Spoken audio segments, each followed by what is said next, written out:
Əziz yüksələn qızlar, 2026-cı ilin iyul ayı şərhinə xoş gəldiniz. Kiçik bir xatırlatma edim ki, proqnozlar hər zaman yüksələn bircə görə hazırlanır. Yəni siz də yüksələn qızsınızsa, deməli tam olaraq doğru yerdəsiniz. 22 iyula qədər Günəş Xərçəng burcunda, yəni sizin 11-ci evinizdə olacaq. Eyni zamanda idarəçi planetiniz Merkuri də burada yerləşir. Lakin Merkuri retro vəziyyətindədir. Merkuri retrosu 29 iyunda başlayıb və 24 ila qədər davam edəcək. Beləliklə, həm Günəş, həm də retro Merkuri Xərçəng burcundadır və əsas mövzumuz 11-ci ev mövzuları olacaq.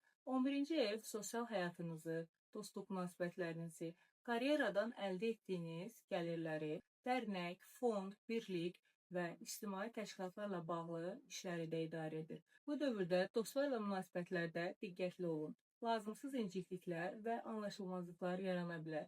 Planlar qarışa bilər. Keçmişdə dostunuzla yaşadığınız hansısa məsələ yenidən gündəmə gələ bilər. Mübahisəyə girməyin. İndi bunun zamanı deyil. Bu söhbətlərdən heç bir nəticə əldə edə bilməyəcəksiniz. Uzun müddətdir görmədiyiniz dostlarla yenidən görüşə bilərsiniz. Bu isə Merkur retrosunun yaxşı tərəflərindən biridir. Karyeradan gələn gəlirlər baxımından da diqqətli olmaq lazımdır. İşlər bir qədər yavaşlaya bilər. Məsələn, hansısa xoş xəbər alarsınız, çox sevinərsiniz, amma sonradan məlum olar ki, xəbər doğru deyil. Ona görə hər xəbərə dərhal inanmayın. İş mühitində ünsiyyətinizə diqqət edin. İş yoldaşları və rəhbərlərlə münasibətlərdə yanlış anlaşılmalar yaşana bilər. İş proseslərində müəyyən qarışıqlıqlar və gecikmələr ola bilər. Əgər təqdimat edəcəksinizsə və ya cəmiyyət içində insanlarla çıxış edəcəksinizsə, hər şeyi əvvəlcədən yaxşı planlaşdırın. Texniki problemlər və digər gözlənilməz hallar yaşana bilər. Əvvəllər müraciət etdiyiniz işlərdən cavab ala bilərsiniz. Lakin müqaviləni və imzanı 24 ildən sonra saxlamanız daha məqsədə uyğundur. Merkuri retrosunda iş dəyişmək məsləhət görülmür. Əgər hansısa siyasi partiyada, fond, dərnək və ya ictimai təşkilatda fəaliyyət göstərirsinizsə, həmin mühitdə də müəyyən problemlər və anlaşılmazlıqlar yaşana bilər. Bu mövzuda da diqqətli olun. 22 iyuldan etibarən Günəş Şir burcuna, yəni sizin 12-ci evinizə keçir. Artıq Yupiter də bir il müddətinə Şir burcunda, yəni sizin 12-ci evinizdə olacaq. Üstəlik 22 iyuldan etibarən Günəş-Yupiter qovuşumu baş verəcək. 12-ci ev doğum xəritəsinin sonuncu evidir. Bu ev yüksələninizin arxasında yerləşir və nəzarətinizdən kənar sahələri göstərir.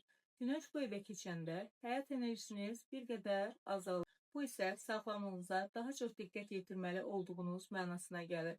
Bu dövrdə sağlamlığınıza xüsusi diqqət yetirin. Günəş 12-ci evdə olarkən insan daha çox öz daxilinə çəkilir. Tək qalmaq istəyi artır. Düşüncələrini çox paylaşmaq istəmir. Daha çox müşahidəçi mövqedə olur. Belə bir dövr yaşayacaqsınız. Bu dövrdə arxanızca danışılan sözlər, dedikodular, gizli rəqabət kimi mövzular da gündəmə gələ bilər. Belə xəbərlər eşidə bilərsiniz. Amma sakit olun. Əslində bu dövr müşahidə etmək və hadisələri analiz etmək dövrüdür. Bu proses yalnız iyulun sonuna qədər deyil, avqustun son həftəsinə qədər davam edəcək. 22 iyuldan 3 avqusta qədər Günəş-Yupiter qovuşumu davam edəcək. Əslində bu çox uğurlu qovuşumdur.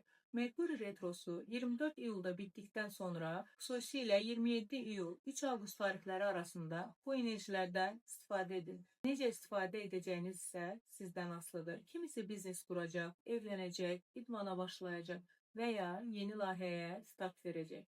Yeni başlanğıclar üçün bu tarixlər olduqca əlverişlidir. Bundan əlavə, Günəş və Yupiterin sizin 12-ci evinizdə qovuşması sizdə maraqlı fərqindəliklər və daxili oyanışlar yarada bilər. Bu baxımdan da kifayət qədər faydalı görünür. 29 iyulda Dolça burcunun 6 dərəcəsində dolunay baş verəcək. Dolça sizin doğum xəritənizdə 6-cı ev idarə edir. Bu səbəblə dolunay 6-cı ev mövzularını ön plana çıxaracaq. 6-cı ev sağlamlıq evidir. Onsuz da Günəş 12-ci evdə olduğu üçün 6-12 oxu aktivləşir. Bu səbəbdən sağlamlığınıza daha diqqətli yanaşmağınız faydalıdır. 6-cı ev həm də iş mühiti və gündəlik fəaliyyəti göstərir. Əziz yüksələn qızlar, iş həyatınızla bağlı mühüm xəbərlər ala bilərsiniz. İş mühitində hansısa məsələ ön plana çıxa bilər. Karyera ilə bağlı yeni inkişaflar yaşana bilər. İzlədiyiniz üçün təşəkkür edirəm. Yenidən görüşənədək.